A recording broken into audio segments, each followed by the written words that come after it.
Bonjour et bienvenue sur Choisir de s'épanouir. Alors voilà, on est fin janvier et du coup c'était quand même le moment pour moi de faire le deuxième contenu sur cette chaîne YouTube puisque je m'engage à en faire deux par mois et le thème de ce mois-ci c'est s'écouter. Et c'est assez paradoxal dans tous les cas, moi je crois beaucoup au destin parce qu'en fait cette semaine j'avais pas spécialement envie de faire de vidéos ou de podcasts. J'étais pas très inspirée au début, puis finalement j'ai trouvé une idée de vidéo, mais c'est vrai que pour faire une vidéo, c'est quand même important, je trouve, d'avoir pas mal d'énergie. Et donc je me suis dit finalement que j'allais vous en parler spontanément, authentiquement, parce que c'est quand même ce qui est très important pour moi dans cette chaîne, que ce soit authentique et déculpabilisant finalement, c'est un mot qui me parle beaucoup. Et donc je sens que évidemment c'est un podcast qui est pas du tout préparé, qui est authentique et qui pourra sûrement vous aider finalement parce que on vit tous des moments comme ça où s'écouter c'est pas confortable. Et je crois que finalement ça tombe bien parce que c'est un message que j'avais envie de faire passer. J'ai eu vraiment ce cheminement d'estime de moi où je suis partie de très très loin et donc j'ai découvert toutes les étapes et toutes les choses qui jalonnaient l'estime de soi, donc apprendre à se connaître, à être de plus en plus honnête avec tout soi et du coup à avoir un dialogue intérieur qui est plus positif, essayer de s'encourager, de se réconforter et de s'accepter le plus possible.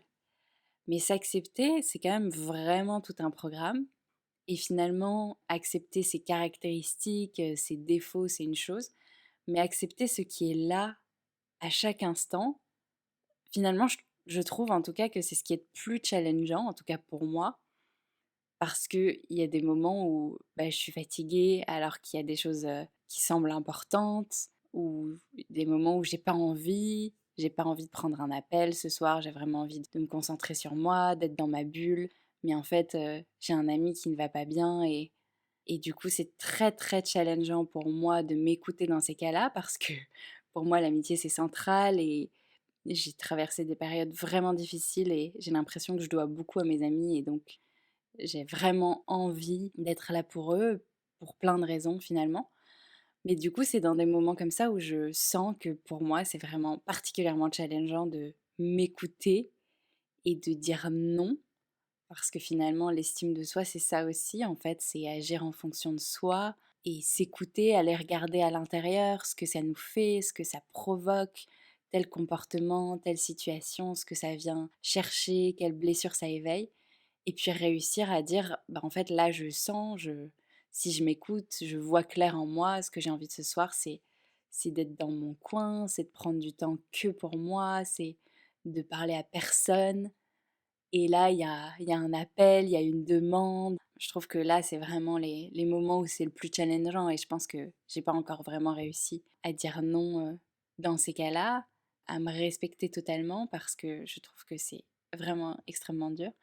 Mais finalement, c'est pareil là, j'aurais très bien pu dire bah, finalement, je fais pas de podcast et je reprendrai en février et il y aurait eu une seule vidéo en janvier et finalement, c'est pas très grave. Mais c'est difficile, pour moi parce que j'ai l'impression que je me suis engagée et que c'est important.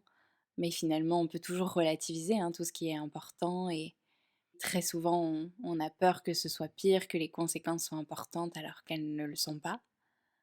Voilà, je voulais vous partager ça aujourd'hui parce que je trouve vraiment, et je suis sûre que vous vivez ça aussi par moments, que c'est vraiment challengeant de s'écouter et d'écouter ce qu'on ressent parfois. Parfois, on vit des émotions, puis on n'a pas du tout envie d'aller voir à l'intérieur pourquoi on les ressent, parce que ça nous fait un peu peur. Par exemple, des émotions de jalousie ou de honte. On n'a pas envie d'aller voir ce que ça touche à l'intérieur, d'aller approfondir une émotion qui est déjà douloureuse. On préfère regarder Netflix et essayer de se vider la tête et de mettre loin cette émotion qui va rester quand même là, parce que les émotions passent beaucoup plus vite quand on les accepte. Mais je sais bien, ça, c'est pas évident et il y a vraiment une différence entre la théorie et la pratique. Et moi-même, je le vis souvent de me dire, là, je sais très bien que pour que ça passe, ce serait bien que je lâche prise. Mais dans ces cas-là, je n'arrive pas à lâcher prise. Parce que la vie, c'est ça aussi et c'est pas toujours évident de gérer ces imprévus-là parce qu'on a une idée de ce que ça devrait être, de ce que ça pourrait être et on aurait envie que ça se passe comme on voudrait, parce que ce serait mieux, plus efficace, ça irait plus vite. Je sais pas vous, mais moi j'ai vraiment eu cette chose-là de me dire: «OK, maintenant je m'écoute plus, donc ce soir, entre 2 activités, bah, j'ai envie plutôt de faire celle-là». Je sais pas, plutôt, lire que regarder une série, bah, bien sûr je vais m'écouter, donc j'étais déjà fière d'avoir réussi à savoir ce que je voulais parce que c'est quand même aussi la première étape, hein, pour s'écouter, c'est de réussir en fait à s'écouter. Quand on a eu pendant longtemps pas vraiment l'habitude de s'écouter, on a parfois du mal à savoir réellement ce qu'on veut et ce qui nous fait vraiment plaisir. Quand on a eu beaucoup l'habitude d'agir en fonction des autres, on ne sait pas vraiment parfois, hein. Même parfois au restaurant, on ne sait pas entre 2 plats lequel choisir, lequel on a vraiment envie maintenant. C'est clair que c'est pas évident, donc il y a, je pense, cette première étape de connaissance de soi et d'arriver plus à déjà se connaître et puis à vraiment s'intérioriser, à faire le vide, à écouter son corps et à se dire: «OK, là, il y a une petite tension dans mon plexus solaire, c'est que a priori cette décision, il y a peut-être quand même quelque chose qui gêne quelque part. Est-ce que c'est juste de la peur et c'est quand même celle-là que j'ai envie? Est-ce que c'est juste que je le sens pas ou que j'en ai pas envie maintenant ou que c'est trop tôt?» Après voilà, il y a toujours, cette marge-là d'interprétation.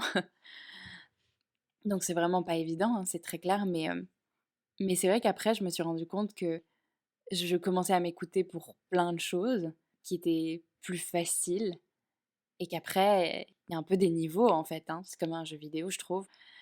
S'écouter pour des choses qui sont pas évidentes parce que tu l'avais prévu, parce que tu t'étais engagé, parce que ça touche des personnes qui sont particulièrement importantes pour toi. Là, je trouve que c'est effectivement vraiment challengeant et pourtant je pense que c'est vraiment une clé parce que quand on lutte contre ce qui est au moment présent, ça va pas mieux. Quand je me dis aujourd'hui: «Ah non, aujourd'hui je pouvais pas être fatiguée, ça va pas», bon bah, c'est pas grave, hein, je fais quand même une énorme journée où je fais beaucoup de choses qui demandent beaucoup d'énergie et demain ça ira mieux. Bah, c'est vrai, on s'en doute statistiquement, il y a peu de chances que demain je me réveille et que je sois en pleine forme parce que j'étais déjà fatiguée. Finalement, c'est comme si ma jauge d'énergie, elle était déjà en orange, voire orange foncé et puis en faisant une grande journée, en m'écoutant pas, je la fais passer au rouge. Donc le lendemain, il y a peu de chances que je me réveille en vert et que je me dise: «Ah bah tiens, c'est marrant, le fait de pas m'être écoutée, ça a bien marché». Ou alors ça peut marcher, mais seulement pendant un temps, parce qu'évidemment c'est pas viable et on s'en doute finalement. Quand on utilise des métaphores, ça paraît tout de suite plus clair, mais c'est vrai que parfois on n'a vraiment pas envie, ça nous arrange pas, on n'a pas envie de s'écouter et c'est vraiment quelque chose que j'ai beaucoup vécu et que je vis encore et que j'ai beaucoup vécu cette semaine. Donc je me dis que voilà, il y a pas de hasard et que je devais faire un podcast, là-dessus et j'espère que ça va vous parler et vous interroger sur tout ça. Est-ce que vous vous écoutez? À quelle fréquence? Quelles sont les choses pour lesquelles c'est difficile pour vous de vous écouter? Et de dire non, de changer les plans, de vous affirmer face à quelqu'un. Parfois, on se dit: «Non, mais là, c'est pas très grave. J'ai pas vraiment envie de faire ça. J'ai pas envie de le faire avec cette personne. Mais bon, c'est qu'une petite chose, c'est sans conséquence». Mais c'est vrai que c'est faire passer l'autre en priorité, alors que finalement, tu es le centre de ta propre vie et que si toi-même, tu peux pas te faire passer en priorité, c'est vrai que c'est difficile de demander aux autres de le faire, de demander aux autres d'écouter tes besoins, de te respecter. Si effectivement tu commences pas par le faire toi-même, ça peut paraître un peu dur de dire ça, mais c'est vrai que c'est assez logique et que moi je vois bien comment j'ai aussi été cette personne qui voulait qu'on me fasse passer en priorité alors que moi-même je me faisais pas du tout passer en priorité, que j'écoutais pas du tout mes besoins, notamment physiques, et que je pensais que je pouvais toujours pousser plus ce corps qui me paraissait très faible et qui me paraît beaucoup moins faible maintenant que je l'écoute et que j'en prends soin, donc comme quoi, c'est peut-être un hasard, mais je ne pense pas. Donc voilà, moi j'ai pas de leçon à donner parce que on fait tous comme on peut et je pense que s'écouter c'est vraiment pas évident, mais je pense quand même que c'est important et qu'à mon avis, c'est important d'essayer de se poser la question et peut-être d'essayer d'aller vers ça. je trouve ça inspirant aussi. Je me dis que si je m'écoute moi, je vais inspirer mes enfants à s'écouter aussi davantage, à écouter leurs besoins et à suivre leurs envies et donc finalement après leurs rêves aussi. Parce que si on s'écoute dans le quotidien et qu'on écoute les petites choses qu'on ressent et les petites choses qui nous gênent, on va construire une vie qui est beaucoup plus en accord avec ce qu'on ressent, avec nos aspirations, nos valeurs et nos rêves. Donc finalement, quand tu regardes la photo de manière un peu plus grande, quand tu prends du recul, je me dis que m'écouter au quotidien, même sur une petite chose, ça a quand même vraiment du sens. Et ça peut vraiment m'aider sur le long terme à avoir cette vie qui me fait rêver, qui me fait vibrer et à pas vivre une vie au rabais et surtout pas à vivre la vie des autres, la vie qui fait plaisir aux autres. Parce que c'est pas comme ça que je serai vraiment heureuse et c'est pas comme ça non plus que je vais vraiment inspirer les autres, si tant est que j'ai besoin d'inspirer les autres, mais voilà, donc je pense que ce podcast doit être terminé puisqu'en plus il semblerait qu'il y ait des travaux dans mon immeuble. Donc c'est vraiment un bon moment pour s'arrêter. J'ai pas de fin. Je réfléchis souvent à une phrase de fin. J'aime bien quand ça sonne bien, voire quand la phrase rime. Mais je vais juste m'écouter et finir ce podcast comme ça en vous souhaitant une très belle semaine, quelle qu'elle soit. Peut-être que c'est votre semaine très efficace, très productive. Peut-être que vous aussi, vous êtes dans une énergie plus basse cette semaine. Peut-être que, comme moi, vous vous êtes peut-être pas assez écouté la semaine dernière parce que finalement, je crois que tout part de là, hein. J'ai fait beaucoup de choses la semaine dernière et je me suis sentie hyper efficace, productive. J'étais fière d'avoir plusieurs fois mangé en 12 minutes pour avoir bossé davantage. Mais quand je vois le contre-coup là, je me dis que peut-être qu'il y a un équilibre à trouver. Et je pense que c'est ça. Je sais pas si le but c'est de s'écouter entièrement à chaque fois, tout le temps. Je crois que c'est un peu utopique, hein. C'est comme le fait de viser ou d'essayer d'être parfaite. Voilà, c'est quelque chose qui n'arrivera pas parce que ça n'existe pas et c'est même pas vraiment souhaitable parce que nos aspérités sont tellement belles.